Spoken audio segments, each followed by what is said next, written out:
Hello, everyone. Hope you are doing reasonably well, all things considered. So, as you can see, I have uploaded, or I'm uploading, or recording rather, for upload at a later date. This multi-genre example from this book is called "Blending Genre Altering Style." It is was written by Dr. Tom Romano, and he wasn't the one who came up with multi-genre, but he was one of the first, and he was one of the first also to actually teach it in his classroom. Um, yes, I am sitting here in a t-shirt. My hair is a mess, but we're under quarantine, so you know what? Who cares? So anyway, I wanted to read a little bit of this to you so that you can kind of get an idea of what it looks like to combine various genres and to put them together all for a similar purpose. Unlike what you're going to be doing, this is not a persuasive piece. This is just a collection of pieces on the same topic, trying to explain something or demonstrate something. So again, it's not persuasive like yours will be, and there's no research involved, but it is a good sampling of different genres all connected to the same topic. That is something that you will be doing. So I'm not going to read through all of these, but I will read through several from this one project. This was written by a student who was working at a cosmetics counter at a mall. Presumably, it was a mall. But anyway, the people that stand there like spray perfume and stuff at you as you walk by. Um, so anyway, she's kind of lamenting the hardships of this job and the difficulties and everything that she goes through. And she expresses that through various genres. So, like I said, I'll read some through and just take a listen and see what you think. So the first one they start off with is a repeated genre. It's kind of like the announcement that comes over the loudspeaker, and I'll read that one first. This piece, the entire project is called Cosmetic Clips. So today in cosmetics, Nyman's has a special gift for you. With any Clinique purchase of $12.50 or more, you will receive one bonus bag free. Our cosmetic specialist would love to show you the latest cosmetic trends. Stop at level 1 today and let them give you a complimentary makeover. Remember, at Nyman's, customer service is our top priority. All right, this next one is a free verse poem, and it's called The Makeover. The customer looks in the mirror, seeks transformation by an artist's touch. Layers of blue red base to hide blemishes, dark circles, lingering lines. She tells me about her divorce, failed career, and a close friend's death, while I blend them all away in the folds of her face, chin, and neck. I apply gray liner, sketch soft peach shadow, and blush the patch scars. Massage regret. With the skilled strokes, I make her face even, like a painted picture, one that has no memory of an earlier time and place. Beneath blotted lipstick, she smiles while I complete her portrait with powder. So again, that's an example of a poetry genre. This one is some dialogue. It is again, some of these may have been paraphrased from actual conversations that she had, or maybe I don't know how authentic they are, but I'm sure they are basically a good summary of her experience. So this one is called Beautiful Red Hair. She had the most beautiful long red hair, the kind of freckles that go with the red hair. You know the kind I mean. The dyed kind or natural red? Natural. Anyway, she looked so bad. No makeup and dark circles under her eyes. I put her in the chair and we started talking. She looked like she might burst into tears at any moment. She told me that last week she came home from work. She's a nurse and works night shifts, and found her husband dead at his computer. 32 years old, and he had a heart attack. They have two young boys and no life insurance. Exactly how old are her boys? 2 and 4. This is the first time she left her house since the funeral. Did you sell her anything? So I think that's a good example that kind of shows maybe the coldness of that job. It's all about money and making sales, and people's lives aren't as important to them. Okay, then they have another announcement. I'll skip through that. This one's called "May I Help You?" It's another dialogue. It's between I think it's herself and another coworker.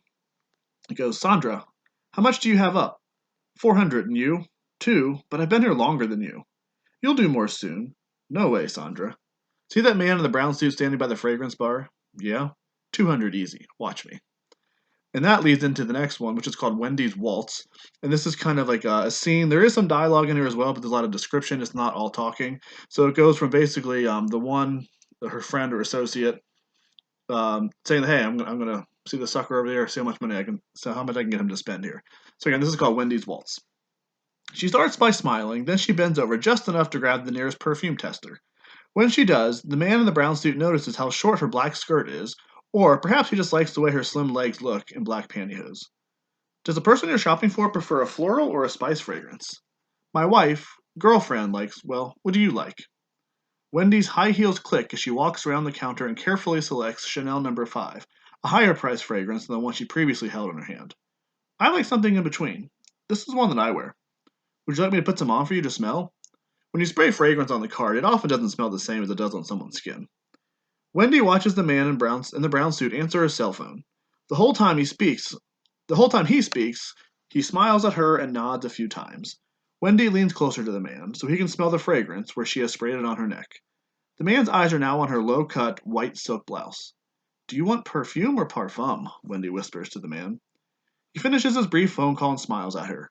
Wendy rubs one hand along her side, then taps her red fingernails against her belt. What's the difference? Perfume has more oil in it and therefore lasts longer, especially if you layer it with lotion and powder. Wendy reaches into the case and pulls out a Chanel lotion and powder and places it on the counter. Do you want the full ounce or the half ounce perfume? Why don't you give me the full ounce? Wendy smiles. She can see Sandra walking toward the fragrance counter. Well, your girlfriend is lucky to have a great man like you to spoil her. Would you like me to wrap these up for you? Sandra is now at the counter next to Wendy. Look, Sandra, this man is giving Chanel to his girlfriend. I wish it were me, I'm jealous. I bet you are. Wendy winks to Sandra and smiles. How much did you say everything came to? The man inquires. Only $272.69. And I've included a free sample of bath gel. So again, this guy drops almost $300 just like that. Let's see, skip ahead here. Okay, this is a want ad.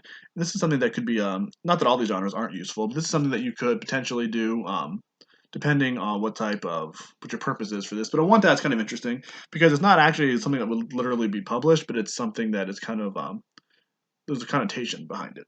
So listen to this one. So it's called Want Ad. Nyman's Cosmetic Specialist. Attractive women ages 21 to 39 with prior cosmetic experience. Must have excellent communication skills. Single, non-mothers preferred. Must be able to work anytime, Monday through Sunday, including holidays. No wrinkles, age spots, facial scars, or bad teeth. Heavy foundation, pantyhose, high heels, and hairspray required. No sick pay or personal leave time. Overweight applicants and applicants with physical handicaps need not apply. No job security unless you maintain sales goals. Aggressive, self-motivated, persistent women only. Big busted blondes encouraged to apply. Actresses and anorexics preferred. Please contact Sherry Ayers at 231-23434 for an appearance interview. So again, that's nothing that they can literally publish because that would be illegal. But I think you can kind of all read between the lines and understand how a lot of these careers go. Okay, here's another dialogue. It's called "No One Can Leave." Wendy, Anne's school just called and told me to come pick her up. She's got a fever, probably the flu. What am I going to do? Jake's out of town and I have no one to leave her with. Sue will never let you go. We're short-handed in the department today. Have you taken your lunch yet? No. Why? Take a long lunch. I'll try to cover for you. Then call Sue right before she leaves to go home and tell her you have car trouble and you'll be in as soon as you can. Do you think it'll work? Do you have any other options? Remember Amy? She got fired on the first of this week because her daughter was sick. Thanks, Wendy. I owe you one. Then there's another little announcement over the speakers. Then there's kind of like a little descriptive piece. Let's see. This is maybe a free verse poem. Here, okay, this is like an internal monologue. This is thoughts that she's thinking to herself. My husband told me this morning that I had become hard, almost plastic, like a Barbie doll. Instantly, I was angry. Then the tears came. He was the one who wanted me to make more money. Why doesn't he understand how hard it is, how hard I work? What would he be like if he were under constant pressure to sell or be fired? He says I'm not as much fun to be around as I used to be. I look in the mirror and I see a tired woman with too much makeup. Suddenly, I don't know who I am anymore. Excuse me. This next one is called the returner strategy, and this is kind of an internal monologue from the customer's point of view. It goes, if I empty the Clinique foundation I bought yesterday at Nyman's into another bottle and fill this one with water, then I can return it to Nyman's tomorrow and get enough money to buy the new shirt I wanted for the party on Saturday. I'll just tell the saleswoman I'm allergic to it, and I'll still get to keep the free gift. So, kind of short, but yeah, shows you a little something there. Another announcement, another little poem. Okay, here you go. This is this genre is like a letter, and again, it's a hypothetical letter. It's not one that they would actually write, presumably, but it's kind of how they feel, how the employees feel. It says, "Dear Nyman's valued customer, I must confess that I was immensely disappointed that you did not purchase more during our holiday makeover madness weekend. After all, do you really think I pamper you because I like you? I have to make a living too. You only bought one blush, and then you had the nerve to return it on Monday, so I wasted half an hour on you when I could have made more commission assisting someone else. Big mistake. And I'm sick of hearing about your Italian lover you met during the EST meeting. Who cares? Anyway, about all the free samples I've been giving you, well, I need them back. I need them for my real customers. You know, the ones who buy $200 in my line each time they come in and don't return anything. Please do me a favor and change cosmetic lines. Your cosmetic specialist, Louise. Alrighty there. So that's pretty honest. And then near the end, another kind of internal monologue here. It's a short one. In the mirrors around the cosmetic counter, I see wrinkles under my eyes that I've never noticed before. A small run in my new pantyhose, my hips bigger today, my uniform falling apart, my lipstick smeared, my shoes wearing out, and my hair turning gray. I'm not perfect. Perhaps I'm too old for this job. And then there's a final little announcement, the one that recurs throughout. I'll just read this again. I'll just read this one here to wrap it up with. Thank you for shopping at Nyman's, where our number one goal is to please you. Don't forget to stop at our cosmetics department on level 1 today.